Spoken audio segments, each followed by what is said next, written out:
Hello, I'm Jake Stone, I'm Jesse Owens. and we welcome you to another episode of Generally Particular, a production of the London Lyceum. Generally Particular is a show dedicated to discussing and reflecting on the whole Baptist story.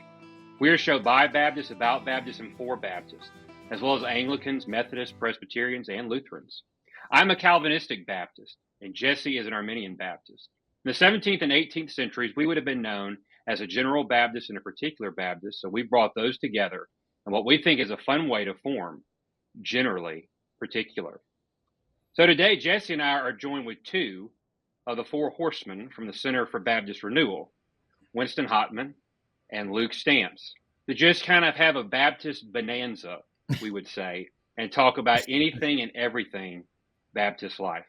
Before we begin, we'll check in with our lone Arminian in this show. Jesse, you are outnumbered on here today. How are things down at Welch? Things are good. I haven't been coming in the office too much over the summer. Been working from home and local coffee shops. So yeah, things are good at Welch. And Luke, you teach at Anderson University, so you are on spring break, or not spring break, summer break. Yeah, that's right. We do have some classes that run through the summer online, but mostly off my normal duties at the university. And Winston, you're down in the trenches in pastoral ministry in Texas. That's right. And recovering from the SBC annual meeting. Yes, and you just graduated with your PhD from Southern Seminary, the Southern Baptist Theological Seminary. And what was your thesis? Church and Empire and the Theology of Hippolytus of Rome was the topic. And I won't bore anybody with the thesis. Yeah, because I don't have a clue what that's about, and doesn't exactly sound very exciting from my standpoint. So, Jesse, you mentioned Welch College, though, but it reminded me of a conversation I had at the annual meeting. For some reason, Jesse came up. I can't remember why, but the person I was talking to said, "No, what's the college he works for? It's the grape juice, right?" And I said, "Welch College." Yeah. He's like, that's how he always remembers it. He thinks grape juice. Yeah, and that's what we use for the Lord's Supper as well. So yeah, it's easy to keep all those things together. Absolutely. Jesse, what was Welch's original name? Free Will Baptist Bible College. And so when did that shift happen? In 2012. So when the college was originally started, it was more geared towards training pastors, missionaries, school teachers, those sorts of things. And I would say really from the early stages, it was still intended to be more of a liberal arts college, but over time that became maybe a larger part of what we do. And so to reflect that, in 2012 is when we officially changed the name to Welch College. And then in 2017, we actually moved to an entirely new campus, built a new campus. So, yeah. Nice. So we've got Winston and Luke on here just to kind of talk about anything and everything Baptist for a moment. And since Winston's already said something about it, let's begin there. Tell me, you two guys were both at the SBC annual meeting, correct? Not I. You weren't, Luke. All right, so you were not. So Winston, you were there on the ground. Did you watch it online, Luke? I watched. Okay. So Jesse is not in the SBC, since he's down there in the Free Will Baptist world. I always like to tell people that I have one foot in the SBC and one foot is out of the SBC. And so I watched a good bit of the annual meeting here in the office of the library as well. So just kind of as observers of what all went on, Winston, tell me, what's your impression of the SBC? Has it entered into the downgrade controversy? Have the liberals won? What was it like? Plenty people say it all the time, but when you actually get to the annual meeting, there's a lot more and better things going on than what's happening online in the discussions leading up to it. This was actually only the second annual meeting that I've been to. Okay. And it was the first time that I went to the, I think it's the IMB commissioning service where they, send off the international missionaries. And I've heard people say that's the best part of the annual meeting, and I have to say, man, that's true. Like it was very encouraging and refreshing time to experience that, especially for the first time. Um, yeah. Other interesting things happen. Different motions and debates from the floor. I don't know if we want to talk about all of those or which ones we want to talk about, but um, I'm not I'm not deeply entrenched in SBC life at the national level, so a lot of those things are fairly new to me, and a bit peripheral to my ministry, but important nonetheless. So. Do you attend I would assume you're a part of the Southern Baptist Convention of Texas. That's your state convention that you're a part We're of. actually duly aligned Okay. with both of the state conventions. So Do you since so in case anybody doesn't know, historically you've had the Baptist General Convention of Texas, and then I think it was the late 90s or early 2000s, the Southern Baptist of Texas Convention broke off from that as a more conservative, traditional brand of state convention. And at that time, our church chose to duly align with both. One of the key differences being, the statements of faith that are required, and our church affirms the Baptist Faith and Message 2000, which enables us to be part of the SBTC while also being part of the older BGCT. So. Have you attended either one of those annual meetings from either one of those? Up to this point, only the SBTC. So I am a little bit more involved in there. I'm involved with it's the Ethics and Religious Liberty Committee for the SBTC. So I'm part of their leadership team. And then up until recently, I was part of the Young Pastors Network leadership team. But they're kind of changing some of the structure of that. So I'm not going to be doing that anymore. Okay. I think I just got too old and they came up with a nicer way of saying that. Well, the churches I grew up in, the young married class, were people in their early 60s. That's right. All relative. It really is weird. Like when I started coming to this church, which was more than a decade ago, we were like the young class, and now we're realizing like we're the middle-aged class, and it just sunk in a few months ago, that realization. Yeah, I had somebody give me the nice encouragement about a month or so ago to let me know I'll be turning 36 here in a couple of weeks, and that said, do you realize that you'll now be twice as old as the incoming freshman at Boyce College? And I said, thank you for letting me know that, and to think about that for a minute. So, So Luke, what from your vantage point, what's happening in Southern Baptist life? How do you assess the landscape these days?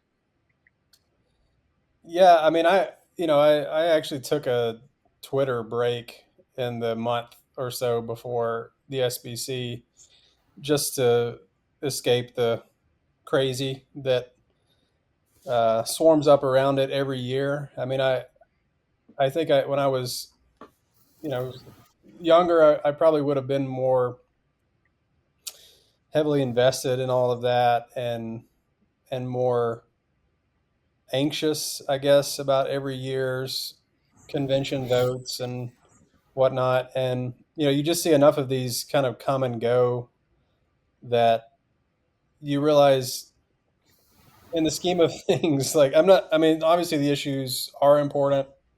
I have opinions on all of the issues that are debated in the SBC. But at the end of the day, it will be something new next year and the next year and in 5 years and in 10 years.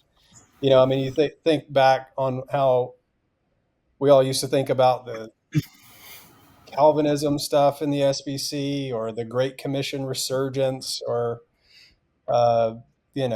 private prayer languages in the International Mission Board. And again, all of those issues are important and I'm sure had some real world impact on people's lives. But, my participation in the SBC as a national, the national convention is not as high a priority, I suppose, in my own personal calling and ministry. And our university is in friendly cooperation with the South Carolina Baptist Convention, and so I care a bit more about what's going on at the local level in that way. So again, I'm not trying to make light of it, but I know that at the end of the day, my task of teaching people theology and praying for and working towards spiritual formation in the lives of my students is not going to be affected overly much by how a particular vote goes one way or another. It sort of becomes, for people, if you're not that heavily invested in it, it can just become a kind of blood sport. It really is entertainment for a lot of people. To see the controversy swirling. And again, I'm probably coming across as a little too flippant about the actual issues that are being debated, because I do think that they're important, and I do think that we need to have informed opinions about them and seek to influence those debates in positive ways. But at the same time, my own personal calling and ministry doesn't rise and fall on what happens every June with convention votes. I don't know. Is that fair? I mean, is that making too light of what's going on? I mean, no, I think about my first introduction really to Southern Baptist life, because I didn't grow up in the SBC. I mean, my growing up was the SBC was just liberal, and this is post-conservative resurgence. That was same here. Yeah. This is after the conservative resurgence. It was still. Oh yeah, this is after the BF&M 2000. So, but my introduction coming into SBC life was kind of at maybe when it was starting to tail off, but it was the Calvinism debate. I mean, this was right when the traditionalist statement was released in 2013. And to think about some of the individuals who promoted that document, signed the document, knowing the Calvinistic critiques and responses that I would wholeheartedly agree with about that statement, and the players on both sides, and that now a lot of those guys are locked in their arms together, marching because the cultural stuff has united them. And it was interesting that one of the kind of subgroups that had a gathering at the SBC, that one of their sessions was bridging the divide, Calvinists and non-Calvinists working together. And it's just kind of really strange, because I think about what was said in 2013 and then where we are now, and both of these sides still claim the same theology. It's just the cultural moment is different now, which again goes back to pragmatism. The other thing that I think that's instructive, and I've talked to people about this before, is that I would be curious to know the loudest voices that are always so consumed with what happens at the annual meeting, how invested are they really in their local association?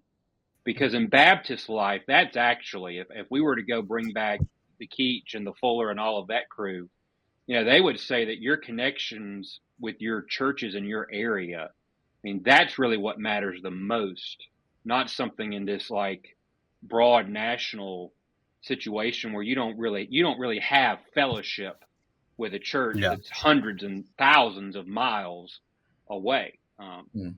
So, Jesse, and not that Baptists are never up for a good fight, but I do wonder like how much less vitriolic some of the conversation would be if you were talking face to face more. Oh, sure, yeah, with people in your local association. Was it you, Jake, that coined the term MAGA, make associationalism great again? Was that you or somebody else? I can't remember. We've talked about it before. I'll claim credit for it. But I do think that's something that's definitely been lost. I mean, I know times are very, things are different, but I'll give you an example. When Southern Seminary first moved to Louisville, and really the first 30 to 40, 50 years of the school being here, the president and all of the faculty members would scan out through the state of Kentucky to attend the annual association meetings in this state and to give reports and speak on behalf of the seminary, to those associations. Now, I doubt very seriously that I'm not aware of that practice still going on to this day, but we've shifted and we've moved and where our focus is at, because that makes more of the splash. Having your mic moment at the annual meeting in front of everybody is going to get a lot more attention and clicks than you actually going and sitting and eating the fried chicken in the fellowship hall in September with your local churches in your area.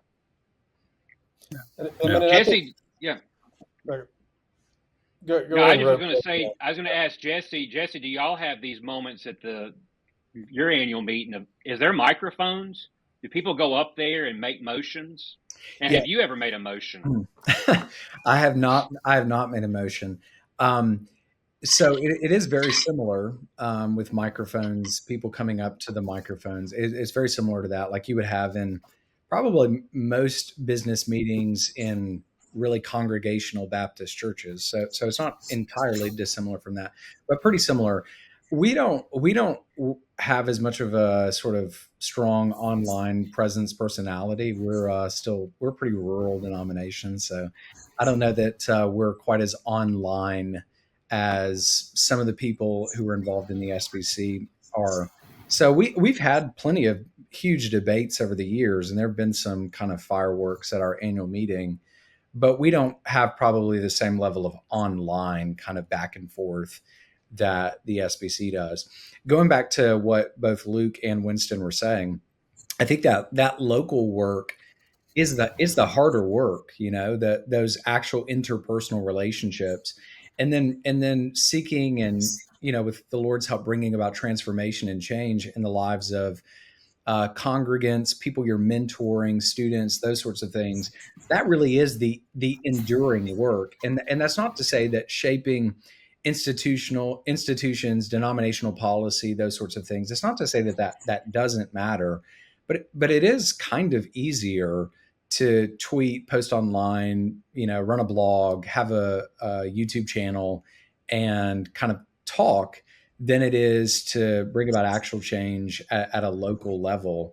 And in many ways, this probably mirrors our politics, where we've kind of privileged the national and maybe given up on the local a bit.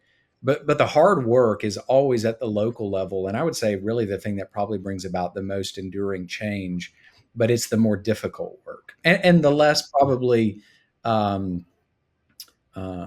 going to bring you the least attention and glory. And I'm not saying that's everyone's motive, but I do think that is some of the motive for sure. Well, I think one of the problems with a lot of the issues that are tackled at the national level is the conversations, in my opinion, are often off-center. So like if you take the current debate about women who have the title of pastor, with a variety of different functions falling under that label, based on whatever church you're at.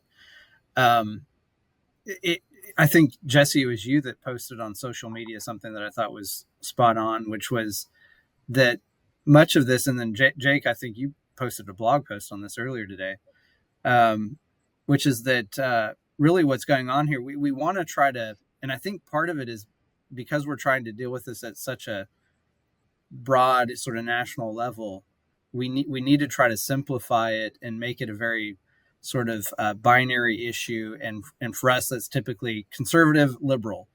And so we try to attribute, this kind of dynamic to sort of an incipient liberalism or something in the SBC, which, there may be pockets of that here or there.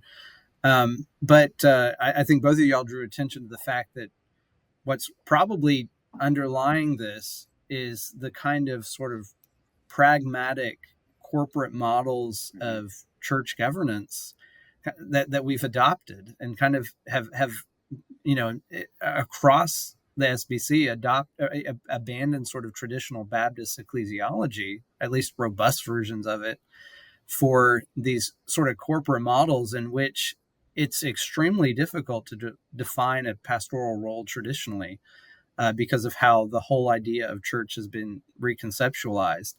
And so, in my opinion, a lot of these conversations warrant, much deeper, much deeper conversations than what we're having. Like I think to just decide, okay, let's just kick out any church that uses the title in this way for a woman, is to just kind of put a band-aid on the issue and to not really address some of those underlying problems. But I don't know how a conversation like that can be had in a really helpful way at that level. And so that's where I think more local conversations, whether geographically or maybe among churches that are sort of like-minded ideologically, can be a lot more helpful. And I think like the failure of the law amendment and the Sanchez motion, it probably indicates the fact that we need more of a grassroots, if we want something like this passed and we want it to be truly representative of the SBC as a whole, then there's a lot more grassroots work that needs to be done to kind of convince people and promote a healthier ecclesiology. But I think some of that gets lost because it's, like at the national level, these get divided up into just an either, very simple either or. Everybody assumes what everybody else, what they think everybody else believes, and then it's as messy as anything we see on the national news media. So yeah, I mean, I think that's. Oh, go ahead. Say properly diagnosing the problem is the first step towards finding a solution, right? So it may be the case that there are some people who use pastor to describe, a children's ministry director who could be persuaded not to if you have the conversation and say, well, actually, pastor is a metaphor that the New Testament uses to describe the office of elder and overseer, which, our confession of faith limits to qualified men. And, so you can have a conversation to persuade rather than just saying, here's this list of churches that, a third party has culled from websites, with the linguistic criteria. And we're going to slot all of that towards liberal. Well, you sort of already lost the ability to have a conversation and persuade at that point. So, again, it doesn't mean that it's not a problem if people are operating in a way that effectively sort of undermines the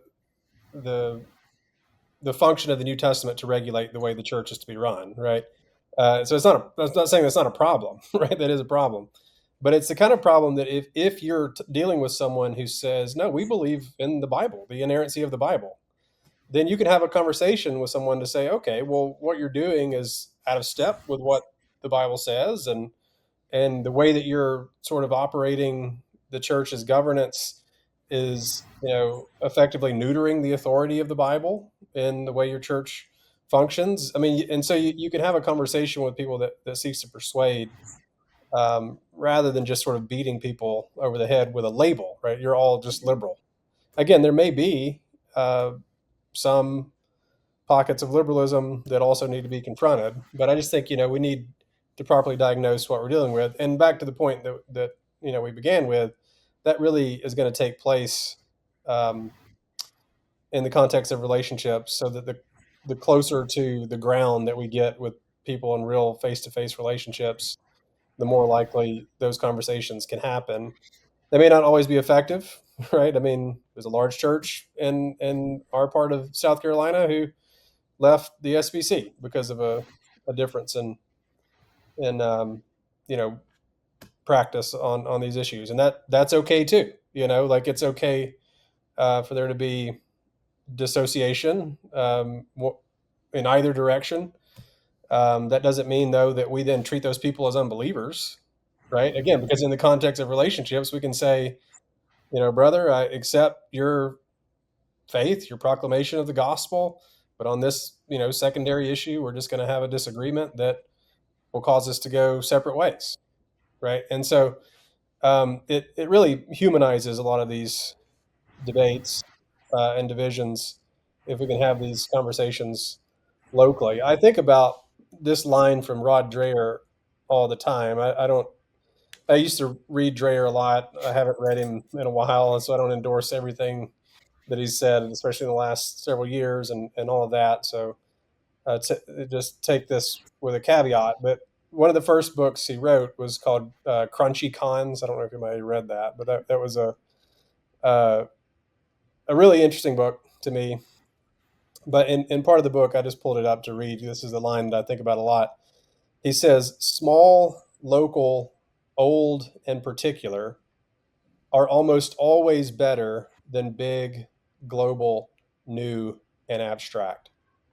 Small, local, old, and particular are almost always better than big, global, new, and abstract. And I just find that to be true. I like that.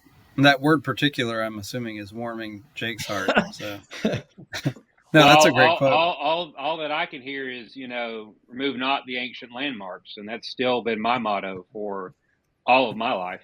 And, I also, Luke's point, that's what I was going to actually ask about was, I think that's one of the great issues of our day, and the danger is the usage so flippantly of labels, and that a lot of these discussions and debates are not about between liberal and conservative. And I think that's what makes it very unhelpful in trying to even bridge the differences, because when you're labeling people that way, I think about how I grew up in what was called liberal.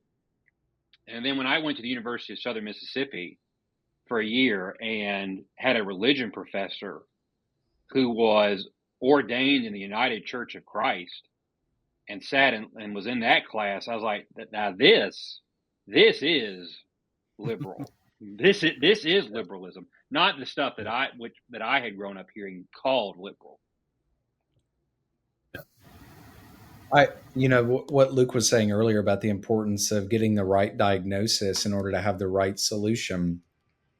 I think that is so important. And so then to just call something, or to say that everything is kind of the result of liberalism, then you get the wrong response. So we've seen over the last, 6 months or so, this kind of rehabilitation of Mark Driscoll, and even like the kind of, I don't know, like linking arms with Driscoll again. And it's kind of hard it's kind of hard to imagine. And I know there are a whole lot of things at play, views of Christianity Today and Mike Cosper, and there are all these layers involved.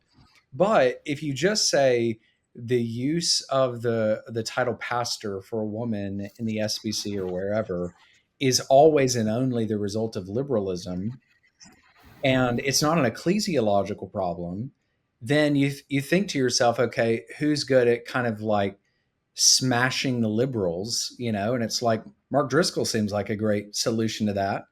But if it's actually maybe more of an ecclesiological problem, then someone like Mark Driscoll doesn't help you at all, right? Because many of the ecclesiological issues, let's say, that are kind of the fruit of the church growth movement, including people like Driscoll, even though he has a different edge than someone like Rick Warren, you're kind of actually perpetuating the same problem, because that model of ministry, if let's say this is the fruit of church growth mentality and pragmatism, you're continuing the issue rather than actually addressing it, because you've chosen a tool in order that's intended to kind of smash the liberals, but it actually doesn't help you with the ecclesiological issue. Mm-hmm. So I think getting that diagnosis right is really important. And then Jake, you wrote about pragmatism, and I think the pragmatism thing is a big component. And I saw some people saying in response to the tweet I posted about the SBC and kind of church growth and pragmatism, that like pragmatism is just a species of liberalism. And so if you're pragmatic, you're really basically just adopted liberalism, which all of that sounds very convenient to a particular narrative, it kind of suits a certain narrative. But like you said about Frank Norris, I know a lot of pragmatic fundamentalists, and so pragmatism isn't limited to just liberals, and I don't think it's just the fruit of liberalism either. So I think the diagnosis issue is a big part for sure. Yeah, and it goes back. The point I was trying to make, and you can even use it if you're trying to use Driscoll, is that you keep saying that the answer to the problems of the day it's not actually found in what you confess that you believe. I mean, and that was the thing with Frank Norris and like his shifts on like how he viewed relationship with Roman Catholics. I mean, if you read the things that I mean, I'm not talking about that he printed. I mean, these are things that he said publicly in sermons about Roman Catholics in the 1920s, and especially in 1928 when the Democrats nominated Al Smith, the first time a Roman Catholic was ever put on a presidential ticket. And it was really Norris's outrage and just vitriol against Roman Catholicism forced people at this institution like E.Y. Mullins and John Sampe, who were both old school Southern Democrats, to come out for Herbert Hoover. I mean, it was because, but Norris was putting that pressure.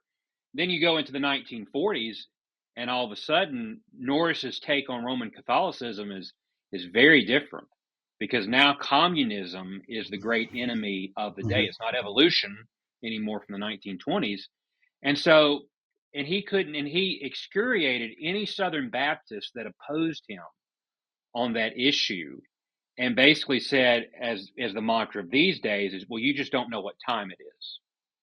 And I mean, but I mean, there would be nobody that would ever accuse J. Frank Norris of being a liberal by any means. But if you want to see pragmatism, it is when you pastor a church in Fort Worth and Detroit for 16 years. And the relationship that he had with that, I mean, if that's not pragmatism, I mean, the whole point of him being in Detroit was he wanted to have a throne among Northern fundamentalists as well. But I also tell people the lesson of fundamentalism too. Now, I don't feel sorry for Norris in this, but I have a little sympathy. Is that the lesson is when you always make your whole mantra about who's the most right and who's the most pure, you eventually cannibalize yourself. And when Norris did begin to take some of those views of Roman Catholicism, he started getting hammered by some in the fundamentalist crowd. And they were basically saying, you have departed from the way. And then there were, spats going between him and other people. But that's what happened. The island gets smaller and smaller and smaller. Yeah. Well, it's kind of like, and hopefully this won't be too controversial, but it's like parallel to my experience in politics. So I grew up, involved pretty heavily in the Republican Party.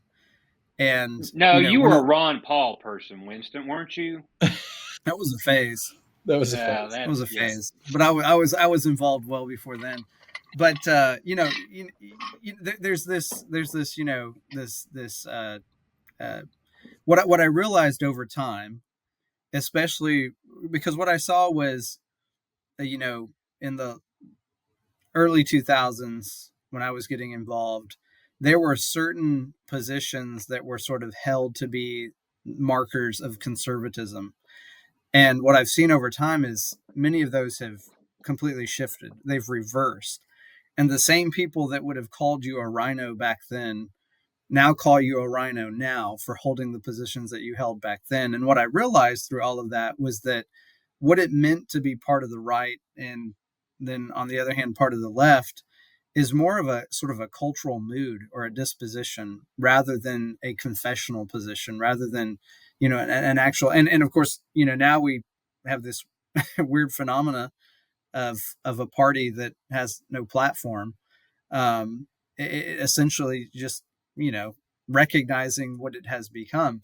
And I feel like sometimes conversations within denominations can be this way as well. And those labels of liberal and conservative, progressive or conservative, are just ways, they're just sort of weapons to use to sort of shore up our position, insulate ourselves from any questioning or challenge to our own position, and have very little to do with some kind of stable set of beliefs over time.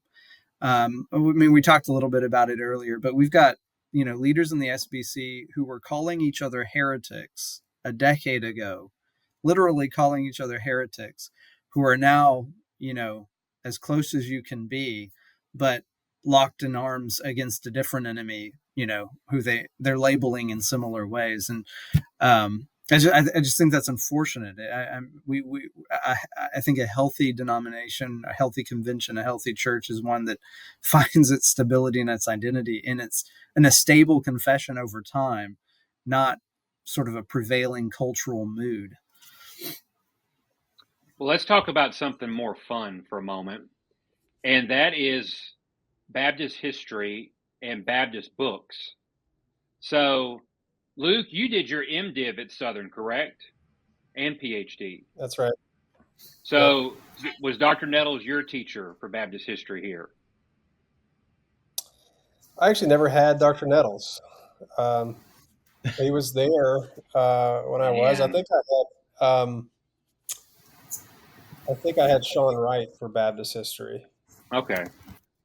I think that's right. I know I had Dr. Wright for something along the way, but so it was a good experience learning about the Baptists. A lot of history there on campus, so you kind of felt like you were living a part of the story. Do you remember what books did he use or resources? I'm curious. I think we read Torbert's Baptist history. It's dry. Yeah. We read Dr. Will's Democratic Religion. Okay. It's been about a decade ago, so that's the best my memory can serve is that we read those two, and probably some primary stuff as well, like a packet of primary documents. And Winston, where did you do your MDiv? Criswell College. And so, who taught you Baptist history? Anybody familiar with the name James Bryant? He was vaguely. He was an associate pastor for W.A. Criswell. Okay. He taught at I think he taught at Samford for a while, and then came back to Criswell, where he served as a professor and an administrator different times. But he had been involved like in the thick of the conservative resurgence. So I took Baptist history and distinctives with him, and it was pretty light on everything leading up to the conservative resurgence. And then we went into very great detail, which kind of makes sense. Like Criswell, I didn't know. So I went to Criswell College still as an independent Baptist, not knowing anything about the conservative resurgence.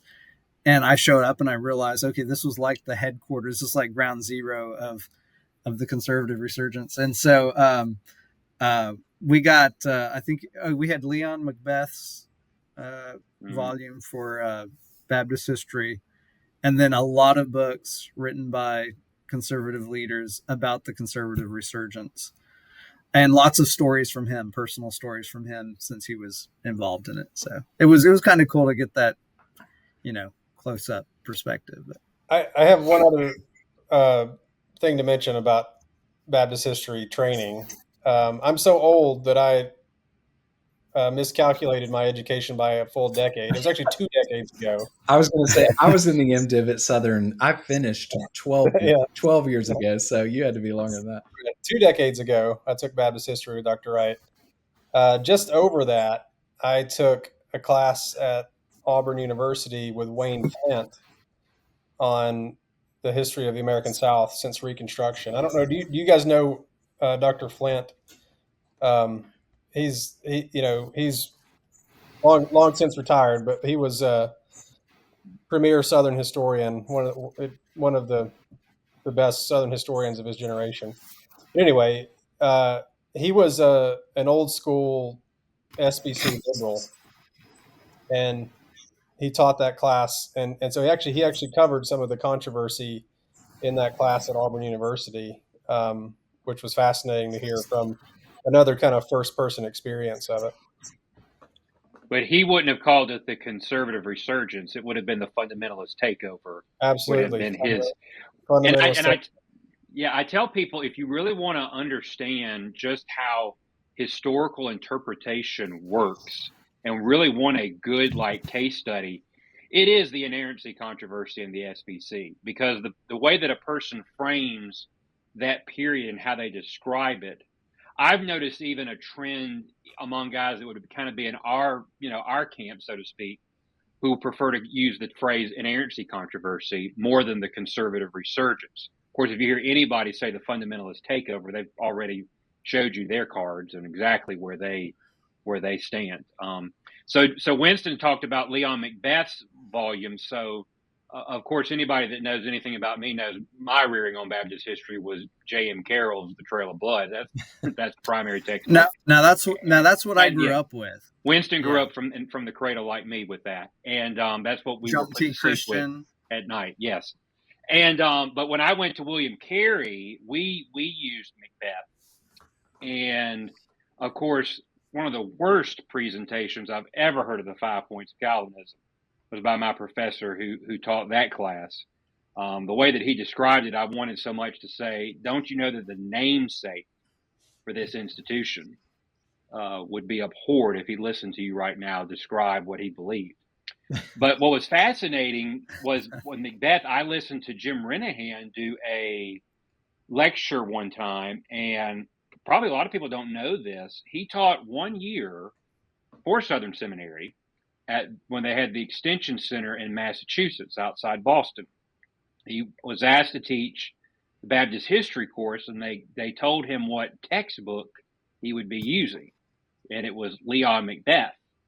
And he said he started he had never read Macbeth's book, and he had done his PhD at Trinity under Dr. Nettles, so he starts reading Macbeth, and he said, I started reading that book and thought, I can't teach from this. This book's horrible. Because Macbeth is very much, very anti-Calvinistic, which is why Jesse loves Macbeth's volumes. They are what he uses in his Baptist identity class at Welch. Yeah, I will say James Bryant, the professor that used it, was also very anti-Calvinistic, so makes sense why he would choose that one, I guess. I had Baptist history at Southern with Greg Wills. I had every church history class except one, I think, with Greg Wills. So, wow. Yeah, actually, I had them at the Nashville Extension Center, and I had all of the Baptist history classes. Now, I think there were 3 when I was in the MDiv. I had them all over the course of one day. So it was Mondays, and I had one of them 8 to 11. One was like 1 to 4. And the other was like 6 to 9. They were all with Greg Wills, and he had no mercy on us. I mean, so coming in there every Monday for having to do the reading for all 3 of those classes, it nothing else compared to it. I would say class. I do think he had us read Torbit, though. I do think that. Now it's an older, Torbit's an older work. Judson Press is who did it, and it's just very dry. I'm not even familiar with that name. Yeah, we read. We did read Democratic Religion, and we did read his history of Southern Seminary. I want to say we read one of the Nettles volumes, maybe the English Baptist one. But anyways, that was my experience. Yeah, Robert Torbit was a Northern Baptist historian. So, but it is interesting that his volume essentially became the de facto book. It seems like in Southern Baptist seminary life, you either use Macbeth or Torbit for a long time in the 80s and 90s and even into the early 2000s. It's kind of encyclopedic. I mean, I think that's what you're saying. Like it's. Now, I will say this: Macbeth's volume, his source book, is an excellent volume because it's a collection of primary works and from the periods, and so I highly recommend that. Now let's talk about actual Baptist and history. So Luke, Winston, if there's one Baptist historically that you would say, that's the guy that's a role model, he's a hero, or when I read his works, he just really encourages me and lights a fire, who would that be? Now, don't say John Bunyan because he doesn't count. So go ahead and we eliminate him off the. You saw why I was. You knew why I was smirking.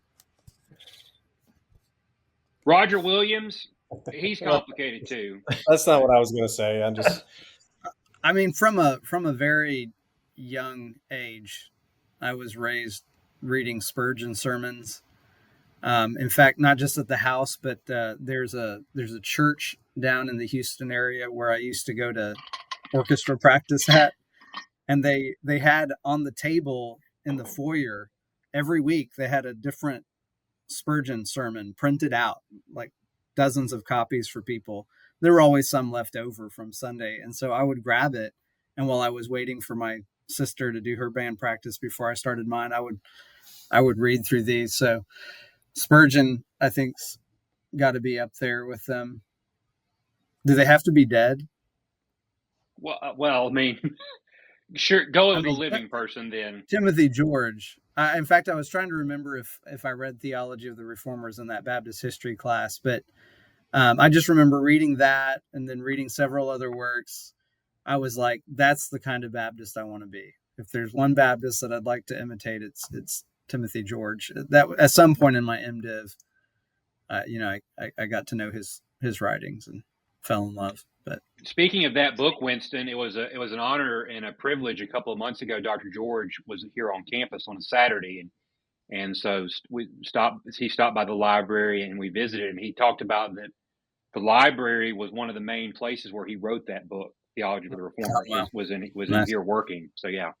I mean, I guess for me, this is a cliche for the listeners of this podcast, but I assume it will be. This feels like a cliched answer, but I mean, I still think Andrew Fuller is probably I mean, if you're talking about a one-stop shop, mm-hmm.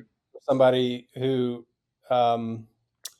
will be immediately recognizable theologically and spiritually to most Baptists,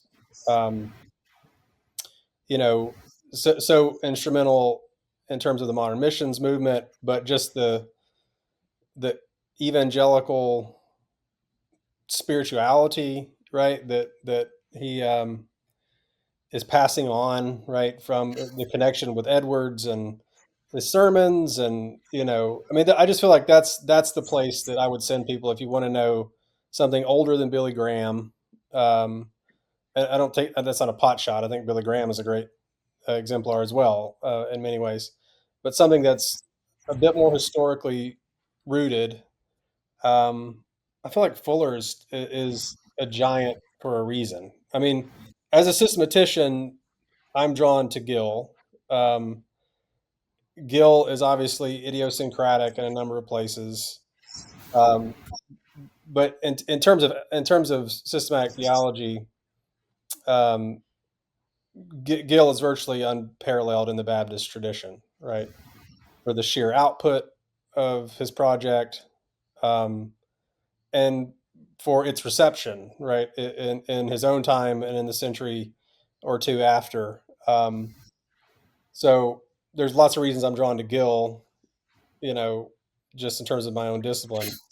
But Fuller, I think, is a place where you could just swim for years in Fuller, and again find a spirituality that would seem very familiar but still challenging to people. I would say as someone who has, I probably, other than Spurgeon, I've probably read more of Fuller than any other Baptist. And reading Fuller, and he has lots of unkind things to say about Arminians, but kind of setting that to the side, I would agree with everything that Luke has said. I mean, really, Fuller is kind of a one-stop shop. Even just you get the Sprinkle edition. You could drop anywhere in that 3-volume collection, and there's just so much. Ecclesiology, even like you said, his use of Edwards. There's just so much there. His spirituality. It really is. We probably all, like you were saying, people who listen to this, and probably people listen to CBR, people who have any connection to Southern Seminary or the Fuller Center, it's like, okay, we probably beat the drum a lot, but really it's true. It really is true. I'd mention too. Go ahead, Jake. I was going to just say, I think the one thing about Fuller that I think is very instructive is that he definitely had a spirit of fellowship with those who were outside the Baptist tradition, but that in no way weakened his commitment to Baptist distinctives. He was very forceful about close communion. He had no time really for the open communion views, which, some might be surprised because he is such more seen as, this evangelical, really trying to build bridges with others. I appreciate what you said, Luke, because just from my vantage point, I think I've mentioned it on this podcast before. It does concern me a little bit that I'm glad that there's a renewed interest in reading Gill, but it does concern me that there seems to also be, for a lot of people who promote Gill, there seems to be a kind of a dismissal of Fuller and his role in the Baptist tradition. Jesse's anonymous account that he has on Twitter said last week, somebody sent it to me, that somebody said Spurgeon's overrated, Carey and Fuller need to be forgotten, read Gill. And I just think that, I think that's a horrible take. I think we need both of those men, demonstrate what we need in Baptist life. Now, what were you going to say, Winston? I know that your other favorite thing in Baptist history is me, but you don't have to say that. But go ahead. Well, before I say it, let's just say too that was the least worrisome thing that Jesse has said on his anonymous social media account. But I have wished I had anonymous account on several occasions. I've wished that. No, I would just mention two other works that warm my Bapto Catholic heart.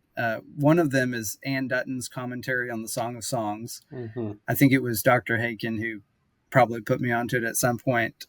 Just wonderful, beautiful Christological reading of the Song of Songs. And then, another important one is Keach's Catechism, because it really demonstrates how at least well into the 19th century, there were at least some Baptists who held to a very sort of robustly sacramental understanding of baptism, Lord's Supper, prayer, and scripture and preaching and things like that, the means of grace, which, it demonstrates a historical precedent that many of us are unfamiliar with in the Baptist tradition. So those two have been, I think, really impactful for me.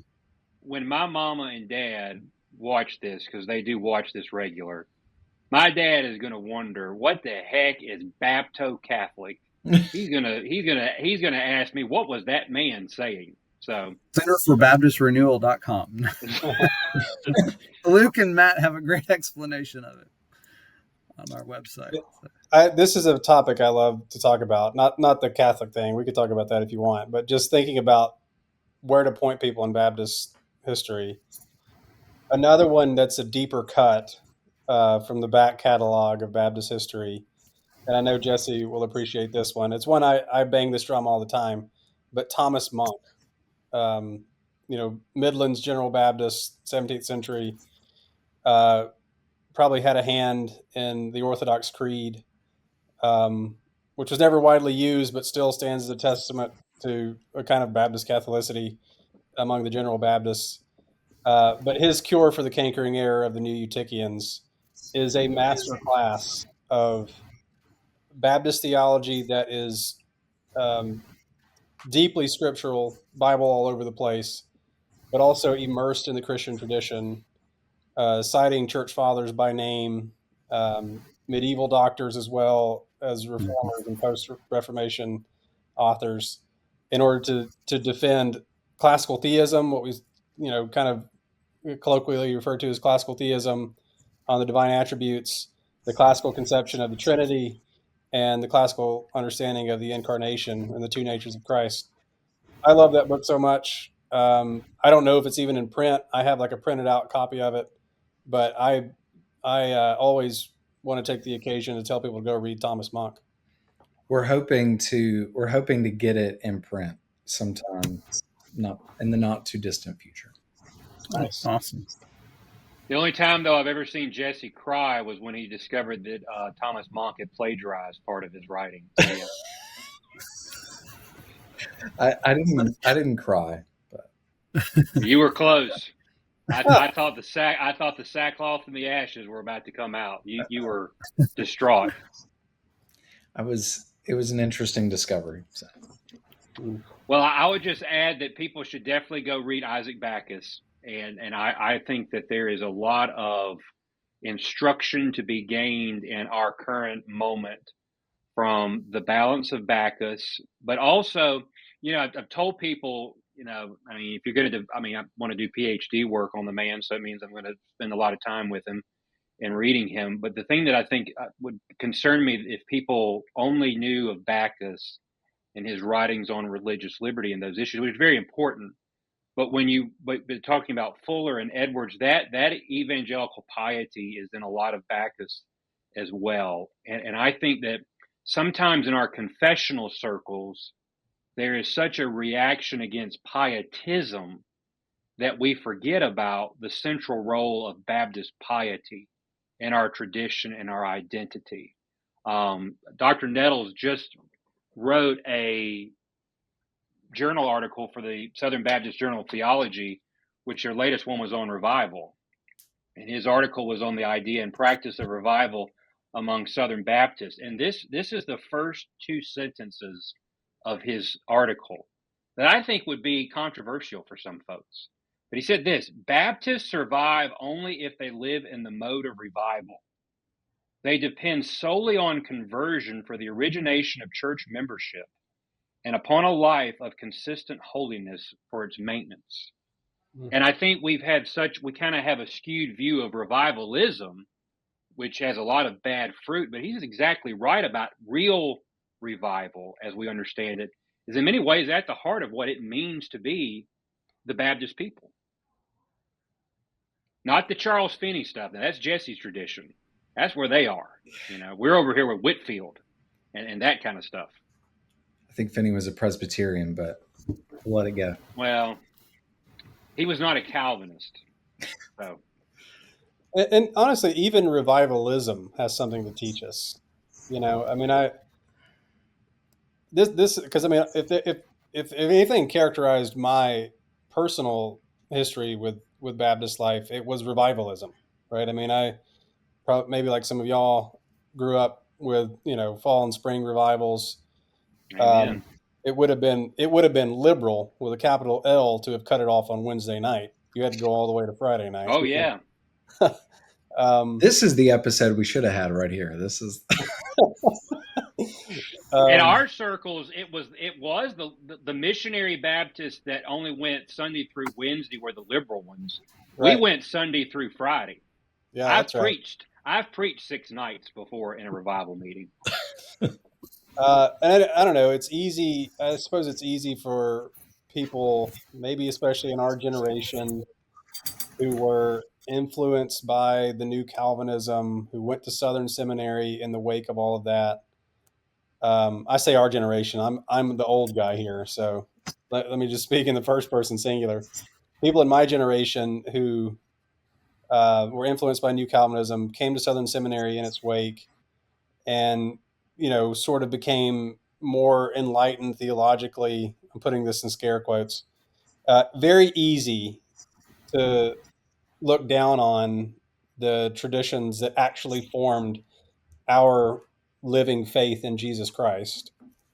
And I just find that prideful and unhelpful and arrogant.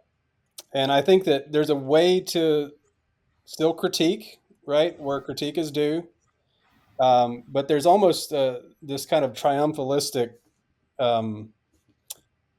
iconoclasm, right, when it comes to anything that smacks of revivalism, including a public invitation or even having special evangelistic meetings. And if we're honest in our own actual practice of the faith, there's a diminishing of actual evangelism, right? And the urgency of evangelism and the urgency of a spiritual fervor in our own lives and our own pursuit of holiness. So there just was a lot of good fruit that revivalism produced that I don't want to get rid of. And honestly, that I feel like I'm still chasing after I had a friend who said one time that we're all chasing after the spirituality we had in college. Hmm. And, so you have this, the vibrancy of your faith in your youth that you're always sort of trying to recover. And I think that there's a lot of ways in which I would say that was true of my own kind of childhood and adolescent faith, that there was a purity to that and a fervor in it that I'm still, that I would wish to rekindle, if that makes any sense. So anyway, I just say that I always bristle when people look down on their parents and grandparents and their home church, and I try to beat that out of my students, not literally, but verbally. That's good. I think one of the best episodes Jesse and I ever did was we talked about our own journeys of, we both grew up very similar in very much a rural Baptist church context. And especially because I grew up in such a very intense King James onlyism world. And, when I came out of that, there was a period of time where I very much resented how I grew up, and just the backwardsness of so much, and how I saw church life and some things handled. And then especially when I moved up here to Louisville and just really started reflecting back on things, I've gained, since I've lived up here, more of an appreciation for how I grew up. My dad and I talked last night and thinking about, the church I grew up in. I remember when we organized, we were in a house, and what that was like. And he and I push mowing the churchyard in the summer in Mississippi, which, I resented how my dad could be on yard work. And, and especially, he was hard enough at home, but for the churchyard, it had to be perfect by his standard. But I look back now and I'm like, I'm very grateful for the faithfulness in the little things. Yeah, there were things that were wrong.